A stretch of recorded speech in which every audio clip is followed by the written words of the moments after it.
అని కోరుతున్నావు, బయలుపరిచి దాన్ని తలపోసుకొని మేము నేను ఆరాధించుట కృప దయచేయమనుకొని యేసు ప్రభు నామములో అడిగి వేడుచున్నాం తండ్రి, ఆమేన్.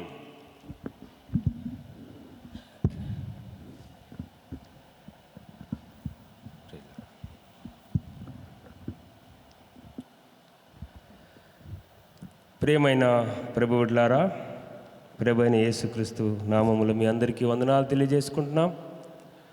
ఈ ఉదయకాలము మనము మన ప్రభు అయిన యేసుక్రీస్తుని ఆరాధించడానికి మనము ఇక్కడ సమకూడి వచ్చినాం. ఎంతోమందికి ఈ ధన్యత లేదు. ఎంతోమంది గతించిపోయినారు, గొప్పవాళ్ళు, ధనవంతులు, జ్ఞానవంతులు, బలవంతులు ఈరోజు లేకపోయారు.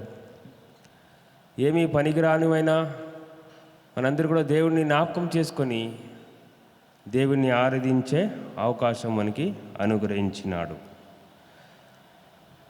మన దేవుడు మనకి అందరికీ తెలిసిన ప్రకారంగా ఆయన ఆకాశం, భూమి సమస్తాన్ని సృజించిన సృష్టికర్త అని మనం ఆరాధిస్తూ వస్తాము.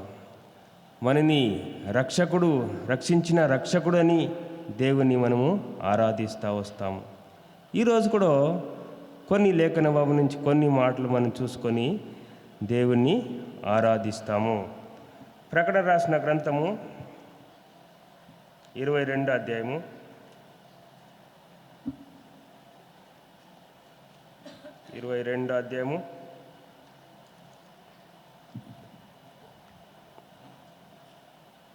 13వ వచనం.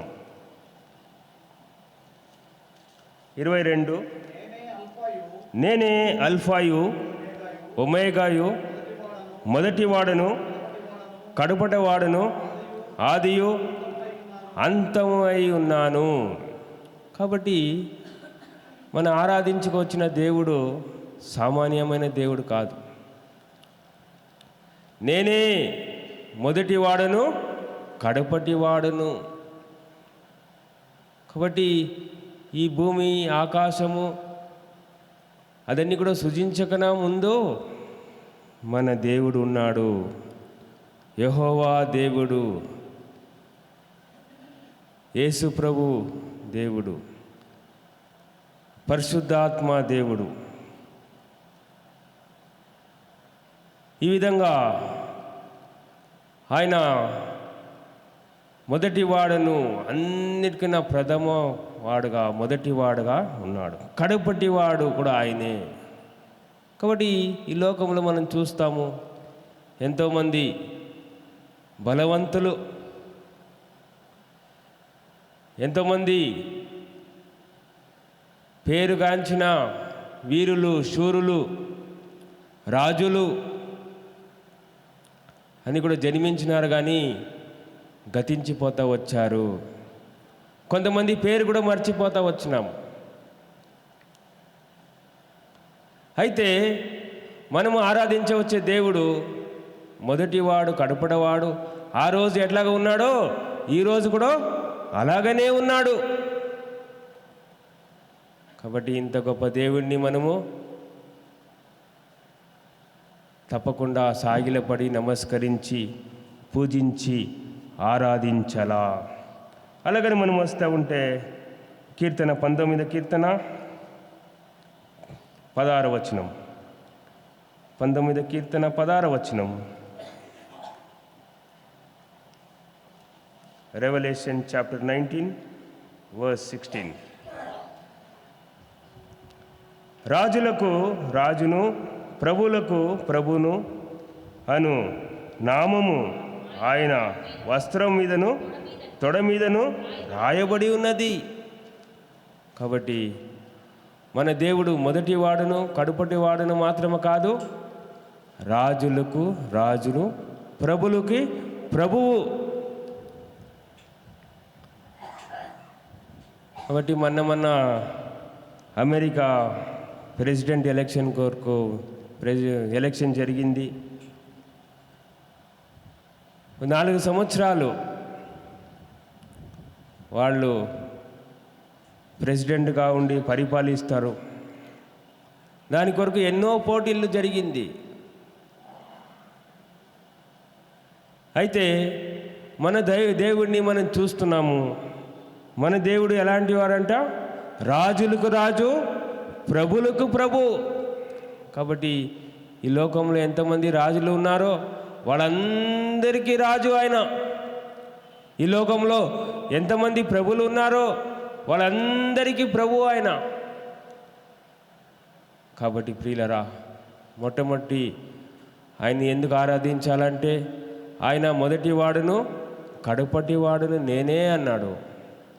రెండోది, ఆయన ఎందుకు ఆరాధించాలంటే ఆయన రాజులకు రాజు, ప్రభువులకి ప్రభు అయి ఉన్నాడు. కాబట్టి ఈ విషయాలు మనము జ్ఞాపకం చేసుకొని ఈ ఉదయకాల సమయంలో మనం దేవుణ్ణి ఆరాధించే బద్దులై ఉన్నాము. ఈ లోకంలో మనకి ఎన్నో చేశాడు దేవుడు.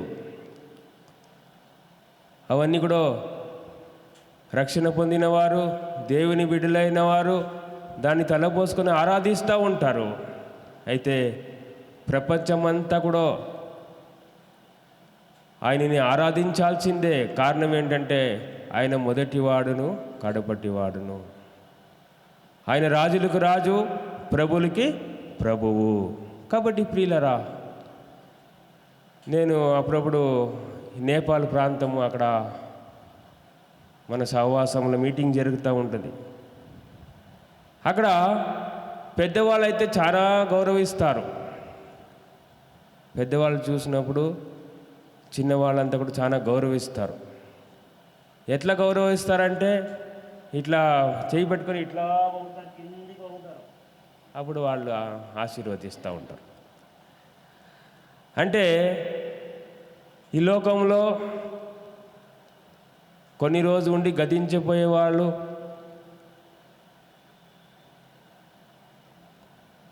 కొంతమంది పెద్దవాళ్ళుగా ఉన్నప్పుడు అలాంటి వారికి అంత విధేయత, భయము, భక్తి చూపిస్తూ ఉంటే, మన దేవుడు మొదటి వాడును కడపటి వాడునుగా ఉన్నాడు, రాజులకు రాజుగా ఉన్నాడు, ప్రభులకు ప్రభుగా ఉన్నాడు. ఇంకా ఎంత భయభక్తితో ఆయన్ని ఆరాధించాలా, ఎంత భయభక్తితో ఆయన సాగిలపడి నమస్కరించి పూజించాలా ఒకసారి మనం ఆలోచించుకుంటాం. ఎన్నోసారి ఆ దేవుడంటే భయం లేదు, భక్తి లేకుండా జీవిస్తున్నాం. ఈ ప్రపంచంలో మానవులు దీన్ని గ్రహించక దేవుని ఆరాధించకుండా, ఆయన ఎడల భయభక్తి కలిగి ఉండకుండా ఇష్టానుసారంగా జీవిస్తున్నారు. కాబట్టి ప్రియులరా, ఈ సత్యాన్ని వాళ్ళు గ్రహించితే తప్పకుండా దేవుడిని ఆరాధిస్తాడు. ఓ మొదటివాడు కడపటివాడు మన ప్రభు అయిన యేసుక్రీస్తే కదా అని ఎప్పుడైతే వాళ్ళకి ఈ సత్యాన్ని తెలుస్తుందో తప్పకుండా ఆరాధిస్తారు. ఆయన రాజులకు రాజు, ప్రభులకు ప్రభు అని ఎప్పుడైతే గ్రహిస్తారో తప్పకుండా ఆరాధిస్తారు. కాబట్టి ప్రియులరా, మనమందరూ కూడా ఇక్కడ చేరి వచ్చినాం. కారణం ఏంటంటే మనము దేవుడు ఆ పరలోక జ్ఞానం అనుగ్రహించి, ఆయన కృపను బట్టి, ఆయన కనికరను బట్టి, ఆయన ఒక గొప్పతనాన్ని తెలుసుకోవడానికి సహాయం చేస్తూ వచ్చాడు. కాబట్టి కాలంలో ప్రభువా, నీ మొదటి వాడును కడపటి వాడును ప్రభువా, నువ్వు రాజులకు రాజు, ప్రభులకు ప్రభువా, అందుబట్టి నేను నిన్ను ఆరాధిస్తాను. ఒకటి ఇప్పుడు కూడా పాటలు కూడా పాడుతూ వచ్చారు. 3 పాటలు పాడుతూ వచ్చి 3 పాటల్లో కూడా రాజులని వచ్చింది. హల్లెలూయా, యేసు ప్రభు ఎల్లరూ స్తుతించుడి, రాజులకు రాజు యేసు రాజు అని మనం పాడుతూ వచ్చినాం. అలాగా ఇవన్నీ కూడా మనం జ్ఞాపకం చేసుకుంటూ ఉంటే ఆయన ఎంత గొప్ప దేవుడు అని మనకు అర్థమవుతుంది. అంతే మాత్రం కాదు, ప్రకటన 1వ అధ్యాయము, ప్రకటన రాసిన గ్రంథము 1వ అధ్యాయము 5వ వచనం. నమ్మకమైన సాక్షియు, మృతుల నుండి ఆది సంపూర్ణగా లేచిన వాడును, భూమతులకు అధిపతి అయిన యేసుక్రీస్తు నుండి కృపా సమాధానము నీకు కలుగునుగాక. భూపతులలో అధిపతి అయిన యేసుక్రీస్తు. చూసారా ప్రియులరా, మన దేవుడికి ఎన్ని బిరుదులు ఉన్నది. ఆయన అల్ఫా ఒమేగా అన్నాడు, ఆయన రాజులకు రాజు ప్రభులకు ప్రభు అన్నారు, భూపతులకు అన్నిటికీ అధిపతి అంట ఆయన ద్వారా సమాధానము సంతోషము కలగచేశాడు. కాబట్టి మన పాపం నిమిత్తంగా మనం సంతోషం లేకుండా సమాధానం లేకుండా ఒకనాడున మనం జీవిస్తూ వచ్చినాం. ఈ భూపతులకు అన్నిటికన్నా అధిపతి అయిన ఆ దేవుడు మనలో రావడం ద్వారా ఎనలేని సంతోషం, ఎనలేని ఆనందము. అందుకే భగత్ సింగ్ గారు ఆయన బుక్ సాక్ష్య పుస్తకము రాస్తూ చెప్పనశక్యమైన మహిమయుక్తమైన గొప్ప సంతోషము, ఆ సంతోషము ఆయనకి ఎక్కడ దొరకలే. ఆయన సిక్కు మతస్థుడు, వాళ్ళ నాన్న పెద్ద జమీందారు, వ్యవసాయము, ఫ్యాక్టరీసు అని ఉంది, ధనవంతుడు. ఆయన ఎంత ధనవంతుడంటే ఒక మాట చెప్తే మనకు అందరికీ అర్థమవుతుంది ఎంత ధనవంతుడంటే. ఆయన 12వ సంవత్సరము పుట్టినరోజుకి ఆయన ఎంత బరువు ఉన్నాడో అంత బంగారము బర్త్డే గిఫ్ట్గా ఇచ్చాడంట వాళ్ళ నాన్న. అంత ధనవంతులు. ఒకప్పుడు విదేశాల్లో ఆయన ఉన్నత చదువు కొరకు వెళ్ళినప్పుడు అక్కడ దేవుని తెలుసుకున్నాడు, దేవుణ్ణి సొంత రక్షకుడుగా అంగీకరించుకున్నాడు. అయితే సొంత రక్షకుడు అంగీకరించుకున్న తర్వాత నా ధనము, నా చదువు అన్నీ కూడా దేనికి అది సమానం కాదు. నా ధనము లేని సంతోషము నా దేవుడిచ్చాడు, నా చదువు ఇవ్వలేని సంతోషము నా దేవుడిచ్చాడు అనేసి ఆయన ఆ సాక్ష్య పుస్తకాన్ని రాశాడు. చెప్పనశక్యమైన మహిమయుక్తమైన గొప్ప సంతోషము. ఈ సంతోషం ఎవరు ఇచ్చిందంటే భూపతులకు అందరికీ అధిపతి అయిన దేవుడు, అల్ఫా ఒమేగా అయిన దేవుడు, రాజులకు రాజు ప్రభులకు ప్రభు అయిన దేవుడు ఈ సంతోషాన్ని ఇచ్చాడు. ఆ దైవజనుడు అందరిని వదిలేశాడు. వాళ్ళ ధనాన్ని, వాళ్ళ ఇంటి వారిని అందరినీ వదిలేశారు. ఒక మాట చెప్పాలని జ్ఞాపకం వస్తుంది. వాళ్ళ నాన్న విదేశం నుంచి వచ్చినప్పుడు వాళ్ళ నాన్న ఎయిర్పోర్ట్కి పోయి ఆయన్ని ఆహ్వానించడానికి వెళ్ళారు. దానికి ముందే నాన్నగారు, నేను ఇలాగా యేసు ప్రభుని నమ్ముకున్నాను, ఆయన నమ్ముకున్న తర్వాత నా హృదయంలో సంతోషం ఉంది, ఇలాగా దేవునిలో ఎదుగుతున్నాను అని ఉత్తరం రాసేవాడు. ఎయిర్పోర్ట్లో వచ్చిన తర్వాత నాన్నగారు వాళ్ళని చూసి, భగత్ సింగ్, ఓకే, చాలా సంతోషము, నువ్వు దేవుడిని నమ్ముకున్నావు, కానీ నువ్వు దాని లోపలనే పెట్టుకో, బయట చెప్పవద్దు. అప్పుడు అని చెప్పి తీసుకొని పోతామని ఎయిర్పోర్ట్కి వచ్చాడు. అలాగ చెప్తే భగత్ సింగ్ గారు ఏమన్నాడంటే, నాన్నగారు, యేసు ప్రభు నా ఊపిరి లాంటి వాడు, నా ఊపిరి ఆడకపోతే నేను బతకగలగనా? బతకలేదు కదా. అలాగా నా ఊపిరి లాంటి వాడు అనేసి అట్లంటే ఎంతో బతిమలాడారంట. ఎంతగా బతిమలాడారంటే వాళ్ళు టర్బన్ కడతారు, టర్బన్ తీసి కాలు దగ్గర పెట్టారు. బాబు నీకు తగ్గించుకొని అడుగుతున్నాము, కాలు మొక్కుతున్నాము, అట్లా చేయవద్దు, రా ఇంటికి రా.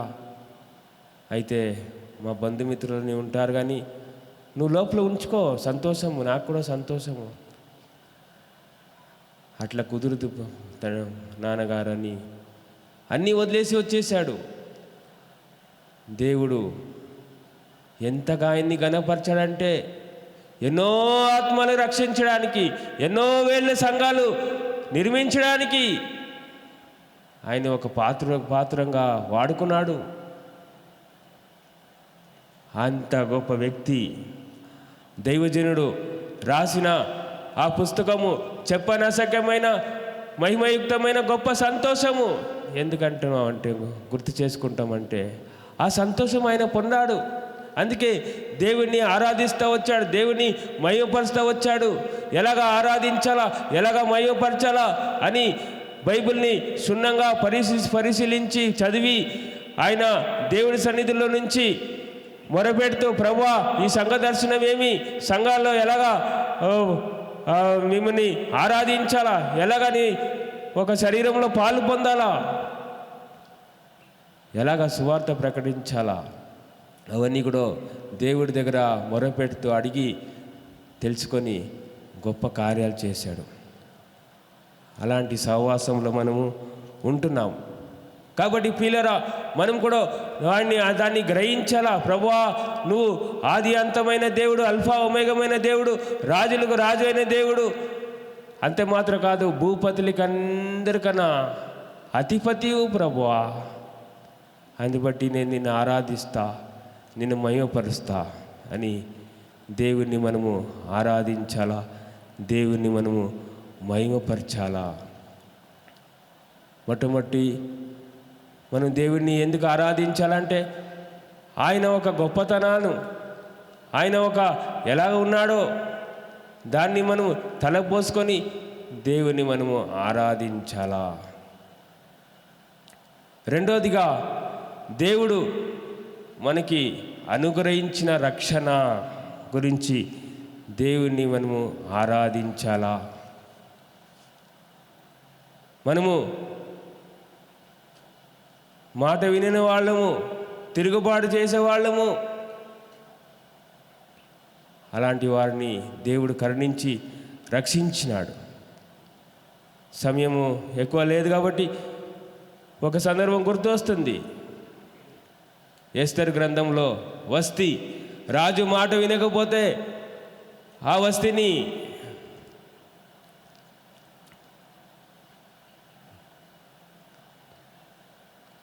ఆ రాణి పదవి నుంచి తీసేశాడని మనం చూస్తాం. రాజు ఈ లోకము సంబంధమైన రాజు ఒక మాట వినకపోతేనే రాణి వద్దనేసి వెలివేసినప్పుడు మన పరలోక రాజు, రాజులకు రాజు, ప్రభులకు ప్రభు, ఎన్నోసారి మనం తిరుగుబాటు చేసినాం, ఎన్నోసారి మనం ఆయన మాట వినకుండా, ఆయనకి విధేయత చూపించకుండా, ఆయన్ని ఆరాధించకుండా, ఆయన మందిరానికి రాకుండా, ఆయన్ని మహిమపరచకుండా జీవించినాము. ఆ వస్తీ చేసిన తప్పు ఏం లేదు. ఒక వైపులో మనము ఆలోచిస్తే తప్పు ఏం లేదు. కేవలము రాజమాట వినలేదని ఆమెని బహిష్కరించేది, వెలివేసేది మనం చూస్తున్నాము. అలాంటి పరిస్థితిలో మనం ఎన్నిసారి తిరుగుబాటు చేసినాం, ఎన్నిసారి పొరపాటు చేసినాం, ఎన్నిసారి మాట వినకుండా చేసినాము. ఆయనను దేవుడు మనని విడిచిపెట్టలేదు, మనని కనికరించినాడు. కనికరించి మనని రక్షకుడుగా ఈ లోకానికి వచ్చాడు దేవుడు. రాజు అంటే మాట తప్పకూడదు. మనం కొత్త నిబంధనలు మనం చూస్తాము. ఏ రోజు రాజా ఉన్నాడు,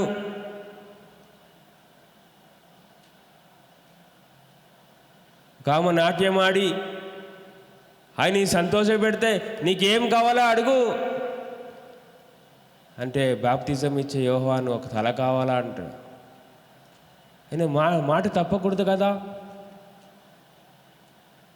అలాగా రాజు ఆమెను సంతోషపెట్టడానికి, మాటని నిలబెట్టడానికి అలాగ చేస్తూ వచ్చాడు. అలాగనే మన పరలోక రాజు, ప్రభులకు ప్రభు, రాజులకు రాజు అయిన దేవుడు కూడా మన ఎట్లా మాట ఇచ్చాడు. మనం ఆ యెషయా రాసిన గ్రంథంలో మనం చూసేదైతే, యెషయా రాసిన గ్రంథము 59వ అధ్యాయము, యెషయా రాసిన గ్రంథము 59వ అధ్యాయము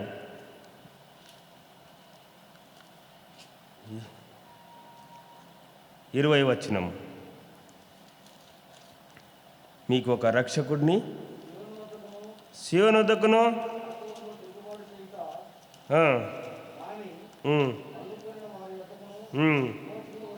విమోచకుడు వచ్చును, ఇదే యెహోవా వాక్కు.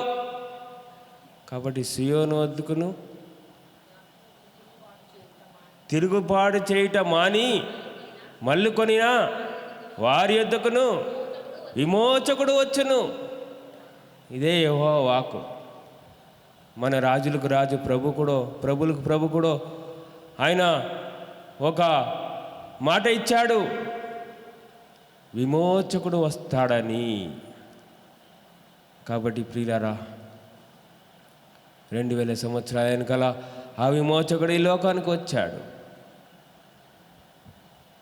లోకానికి వచ్చేది మన సంగతి మనకందరూ తెలుసు. ఈ లోకంలో ఉండే రాజులు ఒకసారి జయించుతారు, ఒకసారి ఓడిపోతారు. కానీ మనము ఆరాధించుకు వచ్చే రాజు ఓటమి అనేదే ఆయన జీవితంలో చూడలేదు. ఓటమి అనేదే లేదు ఆయనకి. ఎందుకంటే ఆయనే మొదటివాడు, కనపడేవాడు ఆయనే, రాజులకు రాజు, ప్రభులకు ప్రభు ఆయనే, భూపతుల కన్నా అధిపతి ఆయనే. ఆయన శక్తిమంతుడు, బలవంతుడు, నోటి మాటల్లో సమస్తంని సృజించిన సృష్టికర్త. అయితే నిన్ను నన్ను విమోచించడానికి కొరకు ఈ లోకంలో వచ్చి ఆ కల్వారి సిలువలో మరణించినాడు. ఓటమి అనేది చూస్తాం, అక్కడ అనుభవించినాడు. ప్రియులరా, ఎందుకు మనము ఓడిపోకూడదని మనం కూడా అలాంటి విజయం పొందినవారుగా, విజయవంతులుగా ఉండి దేవుణ్ణి ఆరాధించాలా, దేవుణ్ణి మహిమపరచాలా అని మన కోసము ఎంతో తగ్గించుకున్నారు, ఎంతో శత్రు చేతిలో ఓడిపోయినారు, మన కొరకు మరణించినాడు. ఎంత గొప్ప సంగతి, ఎంత గొప్ప ప్రేమ. మన బంధుమిత్రులు చేయలేరు, మన స్నేహితులు చేయలేరు, మన తల్లిదండ్రులు చేయలేరు. అయితే నా ప్రేమగల దేవుడు రాజులకు రాజు అయినప్పుడు కూడా ఆయనకి మరణమే లేదు. ఆయనకి మొదటివాడును, కడపవాడు అన్నీ గతించిపోయినా కూడా కడపటివాడుగా ఉన్నవాడు మన కొరకు మరణాన్ని రుచించినాడు. ప్రియులారా, ఎందుకంటే మనముని ఆ నిత్య మరణాన్ని నుంచి తప్పించాలని మనం కూడా తిరుగుబాటు చేసేవాళ్ళమే, అవిధ చూపించేవాళ్ళమే. పాపము, దురాశ, గర్వము ధరించి పాపముని కనును, పాపము పరిపక్వమై మరణాన్ని కనును. కాబట్టి మన జీవితంలో కూడా దురాశను బట్టి పాపాన్ని కన్నాము, పాపాన్ని బట్టి మరణానికి పాత్రులైనాము. ఈ మరణాన్ని నుంచి విమోచించడానికి ఆ దేవాది దేవుడు, మరణము లేనివాడు, రాజులకు రాజు, ప్రభులకు ప్రభు, గొప్ప దేవుడు మన కొరకు మరణాన్ని రుచించి వచ్చినాడు. మరణాన్ని జయించి 3వ రోజు మళ్ళా పునరుద్ధానుడుగా లేచాడు. కాబట్టి ప్రియులరా, అలాంటి గొప్ప త్యాగం ద్వారా మనకు కలిగిన రక్షణ ఇది. అందుబట్టి మనం ఈ కాల సమయంలో దేవుణ్ణి ఆరాధించాలా, దేవుణ్ణి మహిమపరచాలా. ప్రభా, నువ్వు రాజులకు రాజులు అయినప్పుడు, ప్రభులకు ప్రభులు అయినప్పుడు కూడా ప్రభా నన్ను విమోచించడానికి ప్రభా మీరు ఈ లోకానికి వచ్చావు, ఎంతో తగ్గించుకున్నావు. రాజులు ఎక్కడ కూడా తగ్గించుకునే చరిత్రలో లేవు. ఆయనను ఎంత తగ్గించుకున్నాడంటే మన కోసరమే, నీ కోసరమే, నా కోసరమే, మనని విమోచించడానికోసరమే. అంత గొప్ప రక్షణ మనకి దేవుడు అనుగ్రహించినాడు. కట్టలేని రక్షణ ఇది.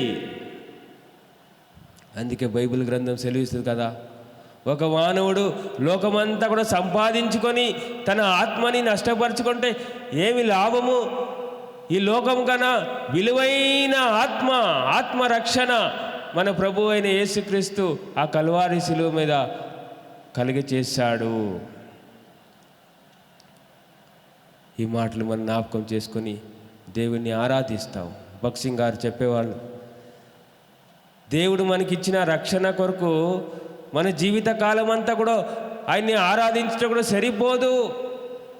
రక్షణ తర్వాత ఎన్నెన్నో మేలు చేశాడు. ఒకటి కాదు, రెండు కాదు. నిన్న కూడా దేవుడిని ఆరాధిస్తూ వచ్చినాము. దేవుడు మా కుటుంబ జీవితంలో ఎన్నెన్నో మేలు చేస్తూ వచ్చాడని తలపోసుకొని దేవుడిని మహిమపరుస్తూ వచ్చినాము. అలాగా మనము అనుకుంటే ఎన్ని లెక్కలేనిది. అందుకే దావీదు మహారాజా సెలవిస్తున్నాడు, ప్రభువా నేను నిన్ను ఆరాధిస్తా, నిన్ను మహిమపరుస్తా. నువ్వు చేసిన మేళ్ళు ఉపకారము అంత కాదు, అది లెక్కకు మించినది. కాబట్టి ప్రియులరా, మన దేవుడు ఆయన అంత గొప్పవాడైనప్పుడు కూడా తగ్గించుకుని రక్షణ ఇచ్చిందో మాత్రం కాదు, ఎన్నో మేలు చేశాడు. మనం ఈరోజు సజీవంగా ఉన్నామంటే అదే ఒక గొప్ప మేలు. ఈ తెగులు, ఈ ఇరుకు, ఇబ్బందులు, పరిస్థితిలో మనం జీవిస్తున్నామంటే అది కేవలము ఆయన దయా. కాబట్టి ప్రియులరా, ఇన్ని మేలు చేసిన దేవుణ్ణి మనం నోరు తెరిచి రెండు మాటలు దేవుణ్ణి ఆరాధించలేమా? దేవుణ్ణి మహిమపరచలేమా? ఆ దేవుడు అంటాడు, వేవేలు నదిలో తైలము ఇచ్చి నిన్ను ఆరాధించితే కూడా సరిపోదు. వేళ్ళ గొర్రెలు మేకలు అర్పించి నిన్ను మహిమపరిస్తే కూడా సరిపోదు. అంత గొప్పది నీ కార్యాలు. కాబట్టి ఆ దేవుడు మన ఎదురు నుంచి ఇన్ని గొప్ప కార్యాలు చేసి ఇన్ని మేలు చేసిన దేవుడు మన ఎదుటి నుంచి ఏమీ ఆయన ఆశించట్లేదు. కేవలము నీ హృదయాంతరంగ నుంచి ఆత్మతో సత్యంతో నన్ను ఆరాధించు, అదే చాలు. అదే నాకు గొప్ప సంతోషము. కాబట్టి ప్రియులరా, ఈ మాటలు మనం జ్ఞాపకం చేసుకొని కొంచెంసేపు వ్యక్తిగతంగా మనము దేవుణ్ణి ఆరాధిస్తాము. ఆరాధించే ముందు మనందరూ లేచి నిలబడి ఒక పాట పాడుకుంటాము. పాట పాడిన తర్వాత దేవుడిని మనము ఆరాధించుకుంటాము. సాగిలపడి మొక్కెదము, ఆ పాట పాడతాము.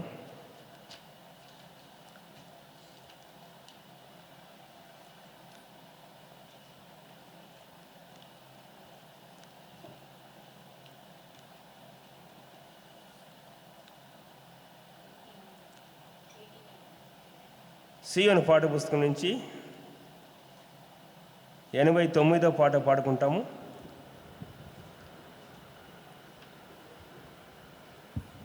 Song book.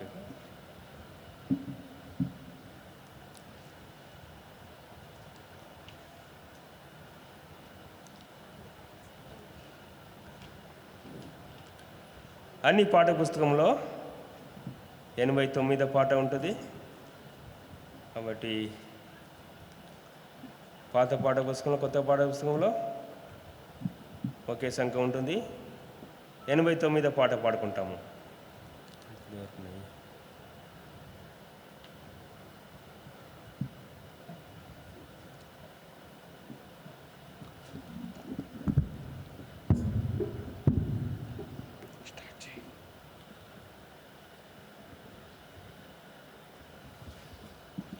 సాగిల పాడి మ్రోకెదము సత్యముతో ఆత్మతో మన ప్రభు యేసుని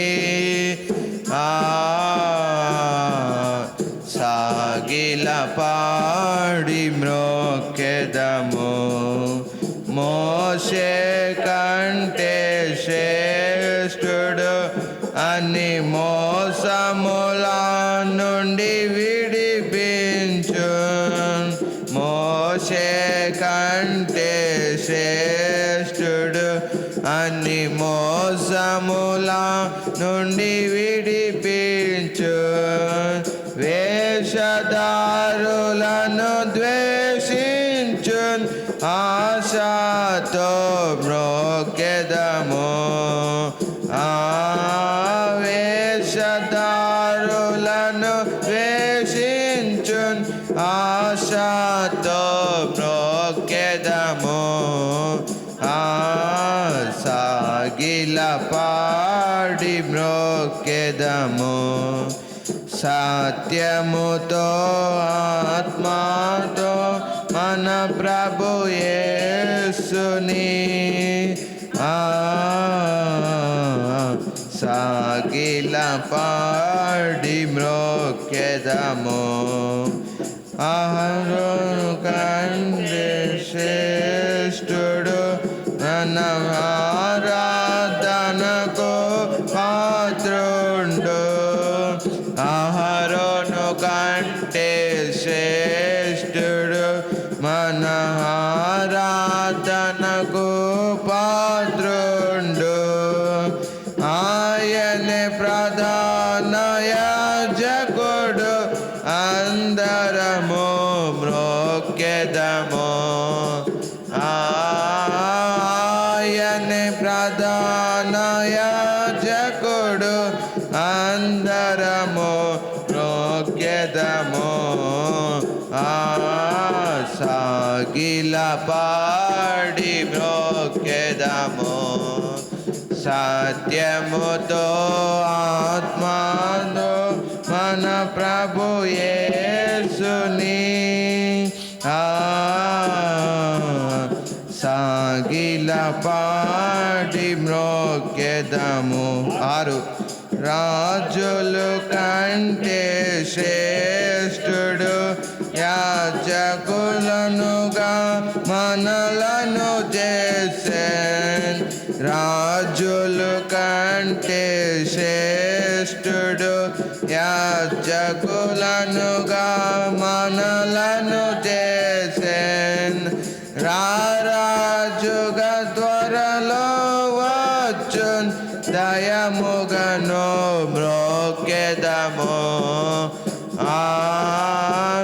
రారాజుగా త్వరలో వచ్చున్ దయముగను మ్రోకెదము గిల పాడి మ్రోకెదము సత్యముతో ఆత్మతో మన ప్రభు యేసుని సాగిల మ్రోకెదము అందరిలో అతి శ్రేష్ఠుడు మనకందరికీ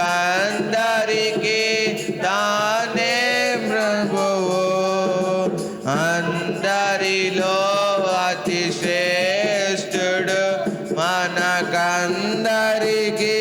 తానే ప్రభువు హల్లెలూయకు పాత్రుండు అనుదినము మ్రోకెదము హల్లెలూయకు పాత్రుండు మ్రోకెదము సాగిల పాడి మ్రోకెదము సత్యముతో ఆత్మతో మన ప్రభు యేసుని సాగిల పాడి మ్రోకెదము. దయచేసి కూర్చోండి. కొంచెంసేపు మనము దేవుని వ్యక్తిగతంగా ఆరాధించుకుంటాము. వాక్యం ఒక వెలుగులో దేవుడు మనకు చేసిన మేళ్ళు, మనకిచ్చిన రక్షణ అని బట్టి జ్ఞాపకం చేసుకొని కొంచెంసేపు ఒకరి తర్వాత ఒకరు దేవుణ్ణి మనం ఆరాధించుకుంటాం.